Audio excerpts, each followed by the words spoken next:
Trainspotting returns after 21 years with punchy sequel. Edinburgh, January 23. It was the shocking, surreal, drug-fueled movie that defined a generation. 2 decades later, the aging Scottish lowlifes of Trainspotting are back with a new sequel which premiered Sunday in Edinburgh. T2, Trainspotting reunites Ewan McGregor, Robert Carlyle, Johnny Lee Miller and Ewan Bremner with now Oscar-winning director Danny Boyle. Renton, the character that launched the career of Star Wars actor McGregor, returns to Edinburgh after years away and his friends Begbie, Sick Boy, and Spud are waiting, as dysfunctional as ever. While the first movie was shot mostly in Glasgow, despite being set in the once heroin-blighted Edinburgh suburb of Leith, T2 sees the Scottish capital take on a central role.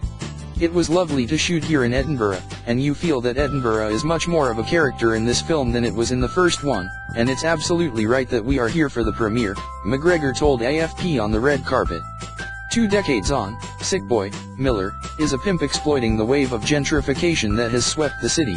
Psycho Begbie, Carlyle, is an escaped convict and burglar, and Spud, Bremer, is still on the scag.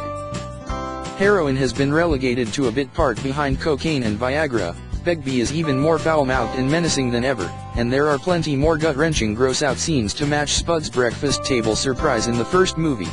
But despite the tough scenes, Bremer said the film has a lot of humor in it. It's based on the real struggle of what it is to get by, you know, why people fill their lives with something, whether it is heroin or whatever they find to fill the void and heal the pain, he told AFP.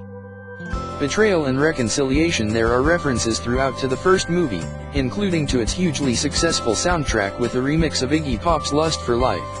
Irvine Welsh, author of the Trainspotting novel, said the inclusion of Edinburgh group Young Fathers gave the new film a distinctive Edinburgh feel.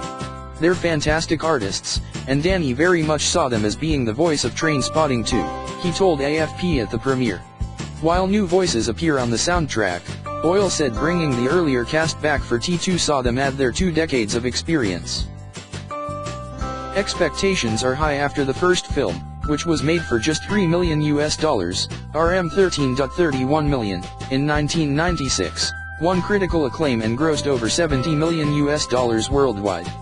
Reviews so far have been largely positive. The Guardian said it was not as good as the first, but has the same punchy energy, the same defiant pessimism, and there's nothing around like it. T2 is about betrayal and reconciliation, both in front and behind the camera. In Trainspotting, Renton ditched his friends and ran off to Amsterdam with the takings of a big drug deal.